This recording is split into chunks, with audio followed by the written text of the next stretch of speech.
grab riding when I'm left hooking. Fiends said they love me cause they know I keep that sack moving. Sad to say, but this the life that I have grew in. I had to hustle.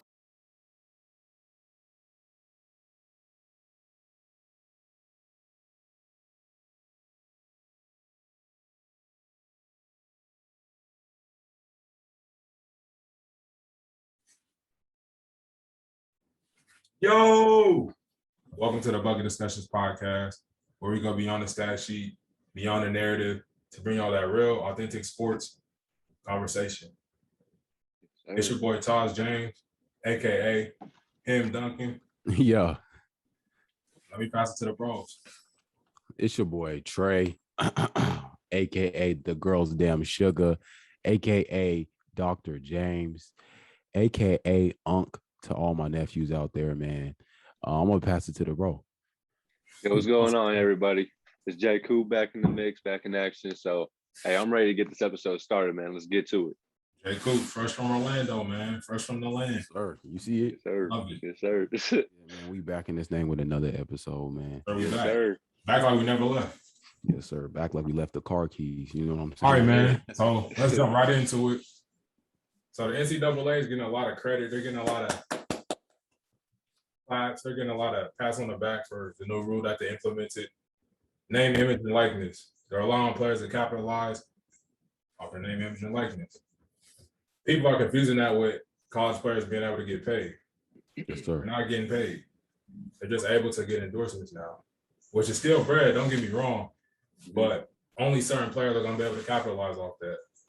So if you're a star quarterback at a university, that's bread. You get all the endorsement deals. But what if you're the second string center, the second string tackle? You're a second string corner. Nobody's showing you no love. You're not getting no endorsements. You come to practice one day, you see your teammate pull up in a Bentley. Oh, man. You hot, bro. You in the back of your head, you like, damn. You jealous, bro. You envy. You green with envy. So I feel like the NCAA is kind of getting away with this. They're finessing. I want y'all just to touch on this. I want to address it because I feel like a lot of people aren't talking about this. Let's first Hey, get bro, to you this. got to scoot out the way, bro. You got to show your little light, bro, in the back. My fault. You got to show the light, bro. So let's first get into this point you just brought up, talking about you proposed this kind of a scenario. You're at practice. It's a early morning, 6:30 a.m. practice. And you're getting up and you pulling out your Honda Civic. You see your teammate next to you. He's the starting shooting guard for the team, man. His name happens to be Trejon James. He pulls up next to you, and you like, damn, he in a Bentley, and you kind of feel some kind of way. And that scenario, in my head, I'm like, okay, should we fault the NCAA or should I ball better? You know what I mean? Should I be a better player to get my name, image, and likeness wanted by the name of these big corporations so I can go and then get these endorsements and things of that nature? Should I go out and wake up an hour early before practice, get shots up? Do you think that kind of drives people to be better in a sense? Do y'all think that kind of motivates people, seeing your other teammates ball and things of that nature? You know, you kind of hit the nail right on the head, bro. Because, like, for real, because, like, some players, I mean, obviously everyone has a role, so not everyone could be the star player. You know what I'm saying? Not everyone's going to get the big bag on the team. You know what I'm saying? So you kind of hit the nail on the head right there, bro. Because, I mean, there's some role players. That's why they're on the bench. That's why they play their role, man. So yeah, as you said though, Taj, man, I feel like it's kind of necessary because if it was easy, if everyone was getting paid, then everyone would be doing it. You know what I'm saying? So I feel like, but at the same time, bro, like you said, these players really ain't getting paid like they said they was going to be though, because that was kind of the headline. Everyone was like, oh, these college athletes are finally starting to get paid so they can afford to actually buy the stuff they need while also pursuing their dreams. You know what I'm saying? But that obviously is not the case. And shit, I don't understand why these players can't get paid off their name like that. You know what I'm saying? Obviously, like you said, they can get endorsements and stuff like that, but at the same time, it's really it's really kind of just like dirty what's going on behind the doors. You know what I'm saying? Yeah, bro. That's the thing. Like, it's not that I just want to, like, people just say they need to get paid. Like, I'm not saying the NCAA needs to just give everybody $1 million. I'm not saying Facts. that. Big facts. As much bread as y'all bring in from football, basketball, like these huge sports that everybody taps in to watch, you guys need, bro, like, be fair and be realistic. Break people off a little bit of change, man. I'm not saying give them $1 million, but make sure they have enough to take care of what they need to take care of. Okay, so do you think like it should be like a baseline, like everybody gets this much pay and nobody? You think there should be a cap to it? I feel like it should be like, say we're talking about the basketball team. Everybody gets the same bread, but any other bread that you earn off endorsements is yours. But we're giving you this just because, bro, how much money they're making. It's ridiculous. Just for living, yeah. Yeah, okay. Definitely, bro. So y'all don't feel like, because you got to remember this, bro. Being a student athlete is hard, bro. Being a college student is hard, bro. Yeah. You got to go to class. You got to make sure you're on top of your stuff. If you're really trying to do what you need to do there, because a lot of people are just there just to party. But I'm talking about when you're really there trying to get your grades right. Now, add on top of that, being a student athlete, bro, you got practice from this time. You got weights. You got study hall. You barely had time to eat. So what time are you going to have to make money and go to work? So come on now, let's be real. NCAA, you got to help them out because they're making you all the money in the world. When somebody turns on their TV to watch one of these schools play, they're getting paid off that. Now we're not talking about the big colleges, bro, because you know them players are getting taken care of regardless. Yeah. We're talking about the trenches at Division I. Mm-hmm. Okay, so me, I still feel like I don't know. I feel like this should be treated kind of sort of as like a work study. You know how in colleges they give you work study. Yeah. You get a kickback like a monthly check. Just to kind of, it's not a lot of bread. Most of the time it's like basically minimum wage. But they throwing you bread. The job's usually not that hard. I think if they treated it like that, that'd be okay. But then again, we're talking about basketball, football, these top entertainment sports. We're talking about entertainment. And when we're talking entertainment, there's people that are not that good and there's people that are great at it. So you know what I'm saying? I feel like there still has to be kind of like this. Even in NBA, we see guys get paid here, and then we see guys get paid in this level, then we see guys get paid all the way down here. So I think seeing that divide for people, it may motivate them. You know what I'm saying? But I do for sure think we don't need to let them off the hook with this one. I think everybody should be getting a piece of the pie, if you know what I mean. Yeah, bro, because I feel like a lot of people are just kind of calling out the NCAA, but now I feel like it's kind of quieted down because of this little new rule that they implemented. And it's like, nah, but we still got to realize that players are not getting compensated for their services, basically. So, yeah. Now, if we're just out here at the Y playing for free, then I'm not going to say you need to pay everybody. But, bro, let's be real. Y'all getting a lot of bread off these players, man. So, yeah. Now, this rule is not really for like a Zion Williamson, LeBron James, or Jalen Green, or whatever top superstar that we're talking about that went to college. It's not for those type players because they're going to get their bread regardless. They in school for 6 months, then they out of there. So it really don't matter for them. They can afford to just be in college, just doing whatever. Or we're talking about the guys that are like Mario Chalmers and them that ain't really go crazy in the league, or like just the players at that level. Like we're talking about those players that are still grinding, still going through the everyday grind of the season or whatever sport it is, football, basketball, and they're doing their thing. But when you turn on the TV, you still watching them play. They're just not getting compensated. Like a person can't do anything for them. They can't even buy them a sandwich, or they're gonna get in trouble. Now I'm glad I'm glad we're getting away from those type rules, but I still feel like it's not equal. You feel me? Yeah, you're 100% right, bro. Because like what they doing ain't right. Because like these players, that's like someone using your face on a poster and they're not giving you any of the money that was provided. You know what I'm saying? Like they're just using your face for something else, and you ain't getting none of the bread for it. So yeah, I 100% agree, bro. They need to at least take care of their fucking athletes. Like these people, they have so much shit to do. I feel for college or student athletes, man, because they go through hell and back just to do what they want to do for real. Yeah, bro. I think it's kind of crazy how some of those rules are like you can't get a gift from someone. Like that's kind of ridiculous to me. Like it feels like they kind of control these kids' lives to have a complete say over or rule over these kids' lives, how they live, who gets what from who. I'm just like, man, just let them live. Because some of these rules, they know we gonna call like we see it. They know them rules is bullshit. Y'all can just go ahead and get rid of them. They're unnecessary. They don't have. I feel like there's a lot of rules, and not just in sports, but a lot of rules and laws and unwritten rules in general that people just do it, and they have absolutely no reason why they're following that rule. There's no logic behind it, and I've always been that guy to say something about it. So when it comes to this, I'm not gonna switch it up. Yeah, they need to go ahead and change all that. Simple. Big facts. Big facts. Damn right. So man, Ben Simmons, we've been avoiding talking about bro for like 3 or 4 shows. I said I'm tired of talking about Ben Simmons, man. It's the same thing over and over. He still hasn't been traded, so what do we need to talk about? But man, over this past week, it's gotten crazy, dog. We had Doc Rivers come out try to retract his statement after what he said.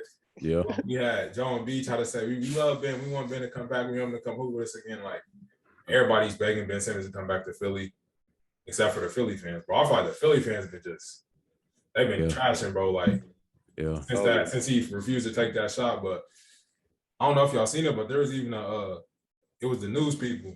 They said here's a picture of Ben Simmons leaving Philly, and it was a trash can floating down the river.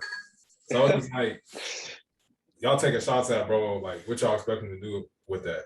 Like you're already offended, bro. So you're gonna offend him even more. But it's Ben Simmons saga, bro. It's reaching like a boiling point for real. Something's gonna have to happen. Something's gonna have to give. So my question to y'all boys is, should they break up this once promising duo? Like people even said this is the next Kobe and Shaq. Obviously, knock it off. That's not right, but I think that should just go ahead and break this up or keep trying to recruit Ben back to the squad. There's this saying that goes, a wise man once said that it's taco meat in the skillet. Once that raw meat is cooked, it can no longer be raw. That ship has sailed. They need to go ahead and let Ben Simmons go. Joel Embiid was already out there speaking his feelings. Bro was a little irritated with bro in the media. Like when I tell you taco meat in the skillet, that's done, bro. There's nothing you can do about that. You can't try to. I don't know if they was getting like pushed from the higher ups to be like, we're all best buddies now. Yeah, because when I seen that in the media, Joel Embiid was irritated. He was like, I don't know what we was doing. Ben, he wanted to say Ben not hooping, but he kind of danced around it. But in reality, Ben was not hooping. You could see there was a lot of frustration from those guys, and now it just looks very, very fake. It looks like they're doing it for the optics. Nothing about it seems genuine, authentic. Nothing about it. So I say, fine. Although I think Ben is needed, but once you kind of like. Once you cook that taco meat, man, it's over with, man. Ain't no bringing it back to that original raw state. Nothing more you can do with that, man. So I say just need to go find maybe 2. I don't even know, because I feel like they kind of did themselves a disservice by making Ben's trade value even worse by talking about him like that in the media. Maybe that's why they're trying to hype him back up so they can be like, yeah, Ben's that guy. But in reality, Ben was a vital piece to that team. But when you have the media, you got your teammates speaking about you in a certain way to the media, and everybody else is talking about you in Philly, you feel unwanted. You don't want to be there. It doesn't seem like he wants to be there anymore. I think they just need to go ahead, find another spot for Ben and find another player to kind of fill that role for Ben. But yeah, Ben was a vital piece, but I think this is over with. Taco meat in the skillet, man. Yeah, no, facts, bro. The damage is done, bro. Like, I feel like it's pretty much just a wreck train at this point. Because, I mean, the comments after Doc Rivers said last postseason, man, he was like, because I remember the reporter was like, "Do you think Ben Simmons could be a starting point guard or some shit on the championship team?" And he was like, "I don't know that the answer to that question." It's like that question yet. Yeah, with his ashy ass voice. But it's like, bro, what do you expect Ben Simmons to think after that, bro? Like, what the hell? Your own coach is saying that about you. You got Joel Embiid just saying basically ain't that guy. But I mean, yeah, bro, they really messed up his trade value. Honestly, both sides of it, Ben Simmons and the freaking the Philly organization, man, they really messed up his trade value, just talking down on him, while his teammates and his coach was over here talking down on him on social and to the media. So yeah, it's kind of a wrap, man. I'm pretty sure Philly's just. It's a wrap in Philly, man. He's out of there. Yeah, over with. Yeah, but what you say? You said cut taco meat in the skillet? Yeah, bro. Yes, sir. Over with. Hey, bro, it's over with. They need to go ahead and break this up because, like, people are being fake in this situation now. And it's clear and it's obvious. Like, bro, you coming back and retracting statements that you said like 3 months ago. Yeah. All I gotta say is, bro, this is like a relationship. When y'all constantly arguing, y'all constantly fighting, and y'all just trying to hold on. It's gonna end up blowing up, bro, in the long run. So I think it's best just to everybody go their separate ways right now, where it's not ugly. It's getting ugly right now, but it's not bad. It's not nothing crazy happening. Let's go ahead. 76ers just they're gonna have to swallow their pride, bro, and just take the best player they can get for Ben Simmons. So For real. they can stop asking for 3 first-round picks, Andrew Wiggins, James, like that. You're not getting that no more. You're not getting. And it's crazy to think, bro. Last year they had James Harden on the table for Ben Simmons. Like, yeah, man. I know they wish they could have went back in time and made that trade, bro. But I really would try to go get. I would try to go get Dame time if I could. I don't think Portland's trying to trade him, but that's probably their best bet right now. Or they're gonna have to take some smaller, lower pieces. Like, I don't know, bro. They're gonna have to take like a cut. I seen the Pacers were a sleeper team. I don't know who they can get from the Pacers. Like, Sabonis, he's a big though. I mean, what y'all gonna really do with him? You already got your own beat. Yeah, Miles Turner. But I feel like the 76ers, their future's not looking too good because obviously we know Joel Embiid's injury prone, so he's not really too reliable. And then if you look, then who you really gonna have? Like, you got a lot of role players around, bro. So they might just have to go rebuild for real. But, big facts. But like y'all said, man, it's cook talking me in the skillet. It's over with. Like, let's just give it up. Dunzos. Let's go our separate ways right now, man, before it gets too ugly. So I'm interested to see what happens with this. Ben Simmons said he's not coming to training camp, so we'll see if they start taking his bread, if he's gonna change his mind. That's a lot of money to lose, dog. It is. For real. You better show up. Hey, do your job, man. They can take like $8 million back from him right now, so that's crazy. That's a lot of bread, dog. But that segment. It's that segment of the show. Is it about that time, man? Can I get a? It is. Hey, we got another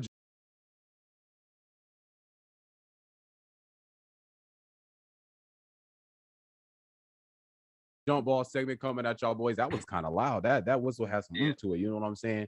But for this jump ball segment, man, I want to know. Here's what I want to know. As of right now, who do you think? No, let me start off with this. I know we answered this before. This would be a little segue to it. Who is your GOAT, man, and why? Who is your GOAT? The greatest basketball player. I know GOAT is often overused and over everything, overdone term. But who is your GOAT, man? Tell me that first. Damn. Like greatest player of all time, or like just my personal favorite type shit? You're the greatest player of all time. Like, who do you think that guy is? Who is that guy for you? It don't got to be the casual LeBron, Kobe, Mike. It don't have to be those. If you feel it's somebody else, go ahead, throw it out there. Damn. Well, I mean, it kind of is one of them three, but I mean, shit. I'm gonna go with Hakeem, bro. I feel like I don't feel like he just don't get enough credit, bro. Because like, bro, he was going crazy back in the 90s and shit. Like, what the fuck? I mean, he was like, for real. I feel like he was up there with when it comes to like top tier big. For real, that's what I'm saying. Like top tier big man with Shaq and stuff and Will. Like I feel like he was on that tier for real. So yeah, I'm gonna go with Hakeem. Okay. My boy Hakeem. I mean, obviously the GOAT, man. It's hard to argue. I already said this like 3 or 4 times. This is Michael Jordan. Bro, you cannot go and change nobody's mind on that, dog. Like when you done, bro, you try to get in any argument with them, they're gonna say 6-0. Like I can't even argue with that, bro. I'm not mad. He had a stranglehold on the league for under 10 years, bro. Retired, came back, and still was winning chips. So I can't argue with that, man. Obviously, I know I'm a Braun fan, but even me, I'm a Braun fan. I gotta be real, bro. Big facts. But I just want to say, GOAT, man, or just like one of my favorites of all time. I'm gonna say that boy AI. Okay. Okay. Yeah, for real, man. He a legend. He did stuff his way. And he was a lesson for a lot of people on what not to do. And now you can see in his older age, he's owning up to that. So I'm gonna say AI. And he's showing love to the young bulls too. So AI for sure. Okay, yeah, man. Of course, y'all know, bro. Y'all know who my GOAT is. R.I.P. Kobe Bryant. R.I.P. that man, and his daughter, man, and R.I.P., everybody that was on that plane crash. But that's my GOAT. Number 24, Kobe Bryant. Definitely my GOAT. Just the way he approached the game, the thought process, his work ethic, his attitude, man, his dedication. He checks all the boxes for me personally. He got the rings, he got the accolades to prove it. So that's definitely my GOAT. Now I wanna ask this. Who do you think is the best NBA coach of all time? And this is kind of a tough question, but it'll kind of go into my next question. But who do y'all think is I'm the gonna say best Phil NBA Jackson. coach? I'm gonna say Phil Jackson. Because, bro, okay, we seen him be the head coach of one dynasty, and then Kobe and Shaq won 3, right? They won 3 in a row. They three-peated. yes, sir. So he was the head coach of 2 three-peats. So I'm gonna say Phil Jackson. Yeah, that's who I There's was. a lot of choices, bro, but I'm gonna say Phil. Yeah, actually, bro. We seen bro just constantly win, bro. And he came back in 2010 and won a chip too. Yeah. Yeah. Phil Jackson. Yeah, that's GOAT shit. Facts. I'm gonna go with Greg Popovich, but I definitely agree with you, bro. Phil Jackson's up there, but I'm gonna just say Greg just because I mean he was there for basically the Tim Duncan's 5. You know what I'm saying? So shit. I'm gonna just say with Greg Popovich, man. He's up there, man. He's up there. Okay. Honorable mention, real quick. We got Pat Riley too, dog. Yeah. Okay. Yep. Shout out Pat Riley. For real. Pat Riley, man. He worked for the Mafia too, man. In his free time. Hey, he might. In his free time. Oh God, down there in Miami. Yes, sir. Down there in Miami, shit. But now I want to ask, because there's always this question for me, like how much, or how do I want to word this? Like, how important do you think a coach is to a team? Like at the level of the NBA, how important do you think like a coach, how much of a role does a good coach play at the NBA? Because we're talking about the top of the top, the best of the cream of the crop. So how important do you think a coach is? Do you think they're able just to go out there and like they could go out there and coach themselves if need be? Or do you think that coach is something that's needed? That's my question. Not needed. I want to hear what Jay Coop got to say on this one first.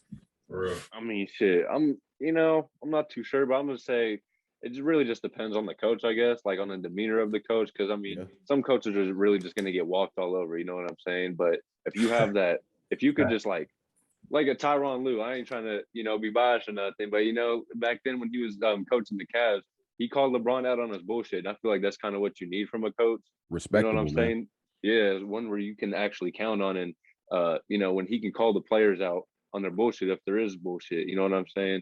So I'm gonna say if it's like a percentage wise, I'm gonna say it's 30% of the coach and then 70% of the players. Because I mean, actually, I'm gonna go 20-80% because I feel like the coaches do kind of have some control over the team's success because they're the ones out there telling the offense what to do. They're out there, calling plays and shit, doing all that extra shit. So I feel like they're pretty important to a team's success for real. Okay. I would like to say the best coaches are the coaches that recognize the talent that they have and they let them boys hoop. They don't try to restrict them or say it's my system. We're gonna do it this way. We're gonna do this. We're gonna do that. And like you said, Tyronn Lue, bro, he understands who he has on his team. You seen what PG did last year in the playoffs. He's gonna let PG go out there and do his thing. He's gonna let Reggie Jackson do his thing. He's not gonna say you got to follow my system. You got to run this. You got to run that. No, he's gonna let them hoop. LeBron and Kyrie, he let them hoop. Even Steve Kerr, he let them boys do their thing. And a lot of people said he's not a good coach. Anybody can coach that team. Yeah. But he understood who he had on his team and that he had a legendary players playing for him. And he let them boys do their thing. So I feel like them is the best coaches. But there is those coaches that do get walked all over. They don't have respect. Like we didn't see LeBron. LeBron had some coaches who are really just I don't even know how to say it, like David Blatt. Fucking. They're not known as great coaches. They're just kind of there. So for real. We also do have anomalies like Brad Stevens. Like you can give him just some average players, or even when 2016 when IT was going crazy, Isaiah Thomas in Boston. That wasn't really like a great collection of talent, but he still coached them guys up to where they were in the Western Conference Finals, like actually hooping. Isaiah Thomas was an MVP contender. So there's anomalies, but I'm going to say a great coach is important to a team's success. So like you said, 80-20. Yeah. 80-20. Yeah, bro. So I'm gonna rock out with that answer. Hell Okay. My answer, man. At first I was conflicted. I was like, damn, maybe a coach really isn't needed. Like these boys is good enough. yeah. They've been through it all. But I think I started thinking like, damn, look at what Mark Jackson did for these boys, man, at Dub Nation, bro. Like he the one that kind of changed things for us, man. Made Dub Nation what it is, man. Put together this team. He put together a winning team actually. So I'm like, of course we have Steph Curry, Klay Thompson. We had KD at one point, the Draymond Greens, all those cats, Andrew Bogut, David Lee, Iggy. Like we had them, but it's like we have these great players. But at one point, I do feel like you do kind of need a leader that's off the court, that's kind of overseeing things. Because when you're in the game, a lot is going on. You got the fans yelling. I'm pretty sure by this point, a lot of the NBA players are used to the fans because they've been through NCAA, high school. When they get to the NBA level, I'm sure it's amplified. Maybe there's even more in college because a lot of people don't watch professional basketball anymore. They're big college fans. But even with that, I feel like I agree with the 80-20 thing, man. I feel like a coach is definitely needed, but these boys are good enough to get that job done, man. And now I didn't get my MVP out yet because I wanted to get straight into this. Let's get this episode's MVP to I'll let you shout it out, Taj. This is your boy, man. I'll let you shout it out. Hey, my guy Marquise Hidalgo, man. You've been my guy since a youngin', bro. We came up hooping in at the Y. You're one of my good friends, bro. You're one of the people who I actually respect their basketball opinion. I hit him up just to see what they think on certain things, certain topics. So Yeah. you my guy, bro. Appreciate your support. Appreciate you sharing. And yeah, bro. Appreciate you. Yeah, for sure, man. We appreciate our support, man.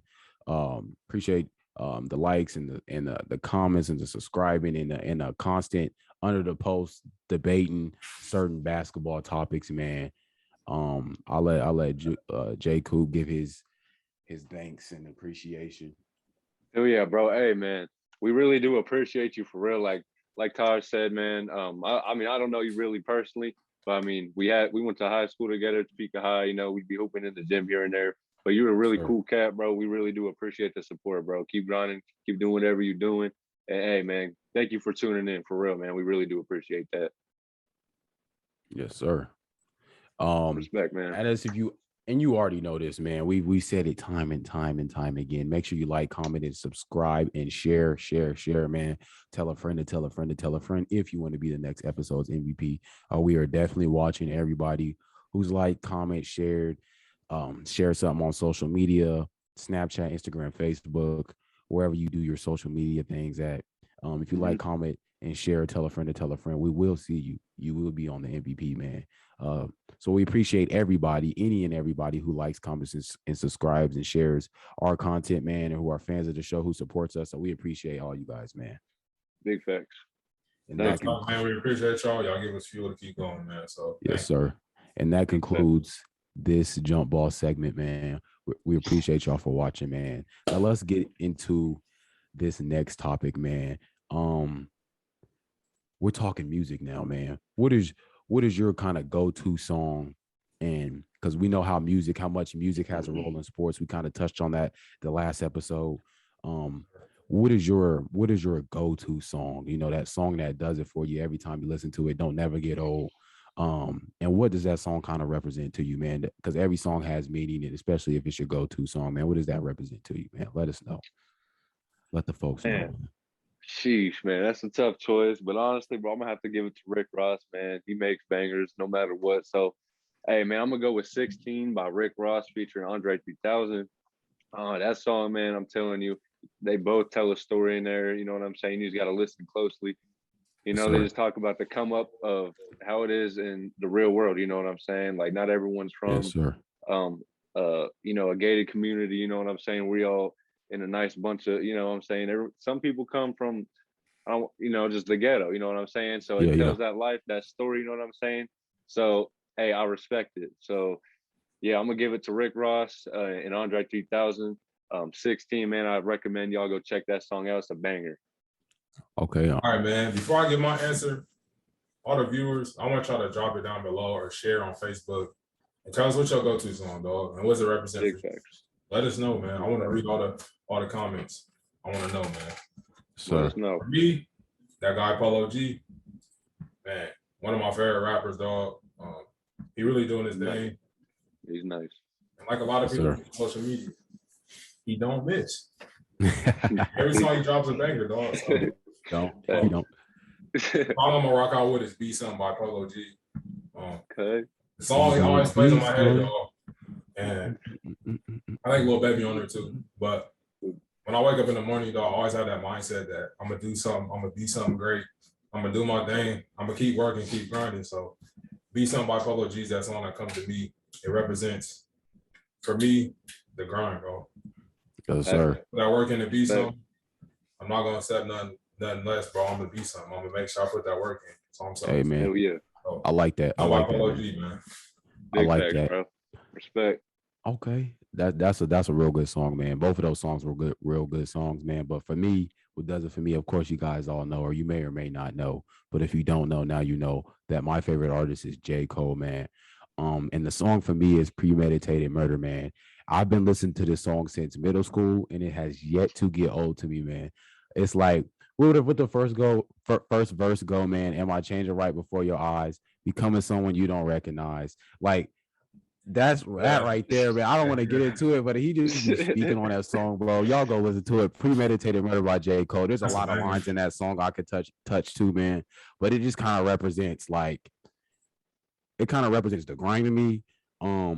It kind of represents a lot of things, a lot of my thought processes in that song, man. Like a lot of that he talks about how he wants to throughout the song. He talks about, yeah, I'm changing, I'm getting better, I'm achieving these things. I got my people supporting me, man. I don't want to look bad to them. And at the end of the song, he says something like,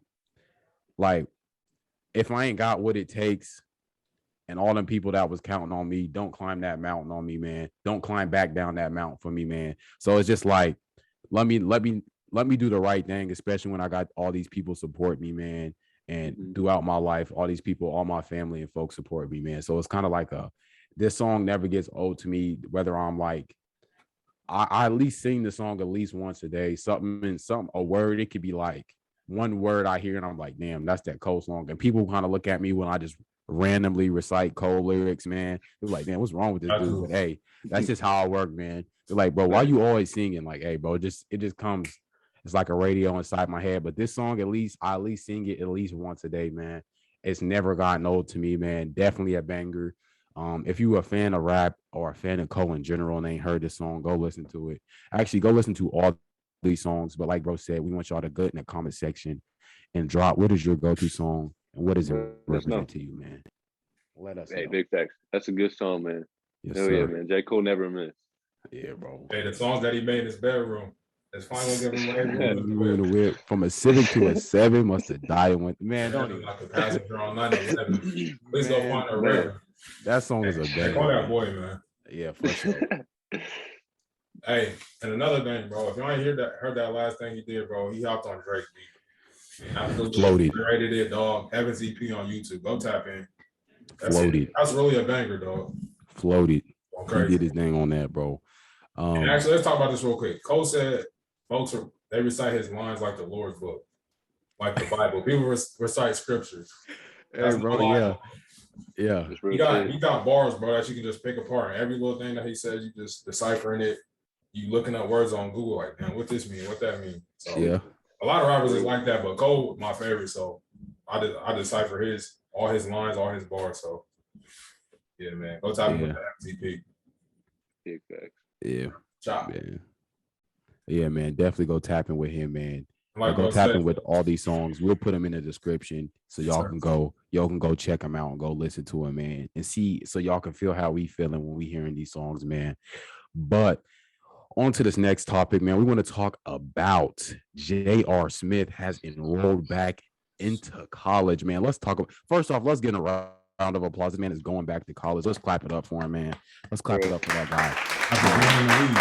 Yeah, he's a all the money in the world. All the money in the world. And that kind of shows you money is not everything, man. But that's for another chapter. That's for another discussion, man. Another bucket discussion.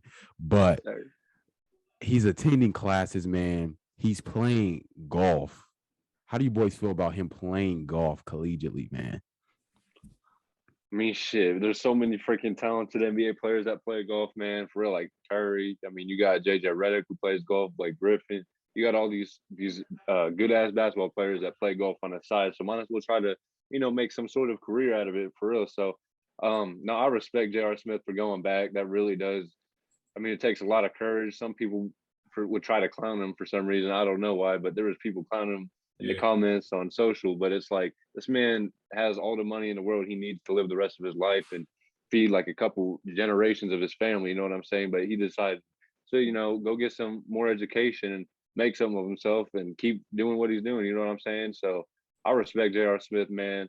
So yeah, that's really all I got to say about him. But yeah, I respect it for real. There's not many people that do that already have all the money in the world and just fucking go back to college and do something they want to do. So I respect it for real. So yeah, man, that's definitely. Dope. But with J.R. Smith, man, I'll go ahead and say what you got to say. I want to say this before you hop into it, man, and I want to make sure this is known, man. I left this out for a reason. I didn't say where he was playing at, man. He is playing at North Carolina A&T, man. A well-known HBCU, man. He's kind of putting on for those guys, man. So I think that's real dope, man. Yeah, that's nice. Now you can get into your point, man. I just want to make sure that is known, man. No, another thing too, like we got students saying like J.R. Smith actually on campus, like he actually sitting in class with me. Right? I'm like, that's crazy. Yeah, it is. I'm like, that's real humble, dog. Actually, real class, like on the ground. But no, I feel like with J.R. Smith, a lot of people have this perception of him, and like the media has created this perception that he's just like a goofy dude, a henny guy, like he don't care about nothing, he's reckless. Even though he has done some things that make people look at him that way, but I feel like we shouldn't just hold that against him for the rest of his life. Like a lot of people don't take him serious with anything he's doing. Like he's playing golf, he's going back to college, like he's giving back to the community, he's doing his thing. Now, don't get me wrong, J.R. Smith, one of the funniest dudes in the league, or one of the funniest players ever. He's a meme for sure. But and he did my guy Brian wrong, but we ain't gonna get into that. But I feel like we should give that man his respect, man. Like he's still a human being. He's going back to school. He's real humble. On the campus, like that's crazy. Most players would just be online, or they would be doing whatever. But I think that's dope, man. Yes, sir. Shout out Swish. Yeah, shout out JR. Shout out JR, man, the tatted up guy. Mr. playing 21 in the middle of an NBA game. Shout out to that guy, man. I'm glad he's back in school, man, doing the right thing. Accomplishing his goals and dreams, man. That is dope for sure. Now let's talk about that guy, man. JJ Redick. My boy. JJ Redick has announced that he is retiring after 15 seasons, man. First off, I want to speak on how many times JJ Redick has burnt down a lot. He's burnt down the house a lot, man. He's a knockdown shooter. Don't leave him open in the corner. Don't leave him open in general. That's not a great idea to do. He'll knock the shot down. How do y'all feel about JJ Redick's retired? What is some of y'all fondest memories of JJ Redick, man? I know I'll let Jay Coop lead into this, man. Knowing he played for your squad, man. Go ahead, talk about this, man. Man, shit, I got so many memories of JJ Redick. He was actually there when I first started fucking with the Clippers for real, man. Like just a knockdown shooter. His shot is just so pure and it's just so beautiful, man. So I got to pay my respects to JJ Redick, man. He really did do a lot for this Clippers organization. I mean, obviously we didn't win a championship, but I mean, we had a couple cool playoff runs that he was a part of. So I respect it, man. Loved his shot, man. It was one of the purest. It was up there with Klay Thompson, man, and Steph Curry when it comes to just the form of it. So, hey, man, happy retirement, though. Hey, I appreciate him, though. He ain't fucking with that Curry comment, huh? Yeah. He definitely. But hey, I tell him. Shit, pretty much, man. JJ Redick, man. All I was saying was his jump shot, man, is just so damn pure. You know what I'm saying? so damn silky. I believe it's up there with Klay Thompson. I believe it's up there with Steph Curry, man, when it just comes to the pure form. But I'm gonna pass it to my bro. All right, man. So when I think of JJ Redick, him and Kyle Korver, to me, those are the guys that are just plug and play, man. You can put them in any system with any player. Hey. Superstar players, man. They know their role. They play them to a T, and they're both tough. But we're just sticking with JJ Redick right now since he don't want us retiring, man. And we're supposed to say all the good things about him. But he's a tough guy, even though he's not big, man. He's not a tall guy. He's not muscular. He's still gonna go out there and scrap. He's gonna play tough, play defense, fight around screens, run around screens. If you leave him, you forget about him. He's running the nest down. He's running your house down, dog. So yeah, JJ Redick, he's definitely. I feel like he's a legend in his role. Like he played his role to a T. Bro was in the league for 15 years. And I think it's a credit to him too. Just the fact that he came up being a superstar everywhere he went. He went to Duke and he was a star player, then transitioned to the league and then played his role to a T. Most players' egos are too big to even fathom them not being a star player, not having the ball in their hands. And a lot of people are not self-aware as far as their talent and their skill goes. So respect to him for just knowing, like, I'm not LeBron James. I'm not one of these superstars out here, so I'm just gonna go out here and play my role, hit threes, and be damn good at it too, man. So big fact. Redick's really a legend in his role, man. Big facts. I think he made the playoffs. Also, he's a person, dog. I look up to in the podcasting space. Bro, yeah, hell yeah, man. Obviously, he's an NBA player though, so he can get all the NBA players on there. A lot of good guests. Yeah, I look up to him in that space too. In his video on YouTube, he said he was retiring so he could be a dad, man. So that's dope. Yeah, it is. Spend time with his kids. He's not on the road traveling. And bro, honestly, I don't remember who the last team he was on the road with. Was the Pelicans? I think it was the Mavericks. The Mavericks, yeah, man. So shout out to him though. It's always dope when I see NBA players going just to spend more time with their family, stuff like that. But what was you about to say? I was just gonna say, man, hey, he made the playoffs like I think 14 out of the 15 seasons he played. So I mean, he had a pretty successful career as well. So it's not like numbers. Yeah, hell yeah, man. He may not have won a ring, but he made the playoffs damn near like 90% of his career. So and he didn't really beat that.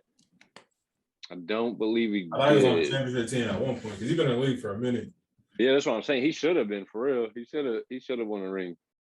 For how many times he made the playoffs. He also was drafted by the Orlando Magic. If y'all didn't know that, that's a little slight. Yeah, so. I didn't know that until he retired. So that's dope.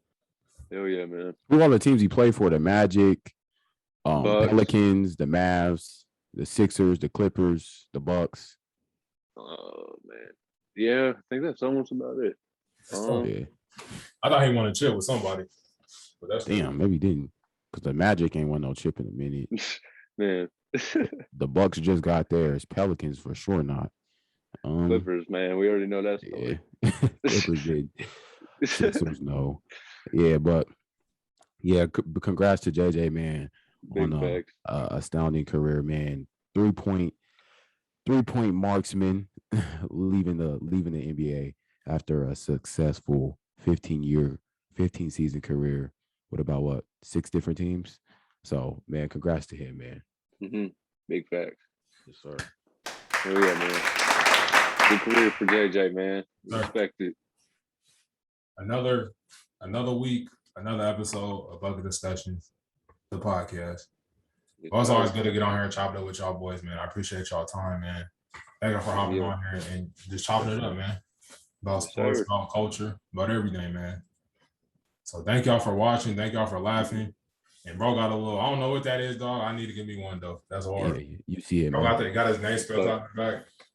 Big fact. That's my guy Jay Coop got the nip hustle, the cold. Yes, sir. R.I.P. man. Sir. Yes, sir. R.I.P. that man. Legend. Yes, I see you got that T-Mac in the back. Yes, sir. I got that T-Mac on me. That T-Mac. Lucky I don't got that Braun behind me, but it's cool. I got that behind me. But yeah, man. I know y'all see my guys at Media Day. Walking L's. Hey, we coming for the Clippers and the Warriors, dog. Man, hey, wait till watch man. Yeah, we gonna see what happens, though. But man, thank y'all for hopping on here with us, man. Thank y'all for tuning in. Thank y'all for laughing. Thank y'all for watching. Thank y'all for watching, man. Like, share, Appreciate y'all. subscribe if you do. You already know the rules. Tell a friend to tell a friend to tell a friend, man. And we out. Peace. Peace.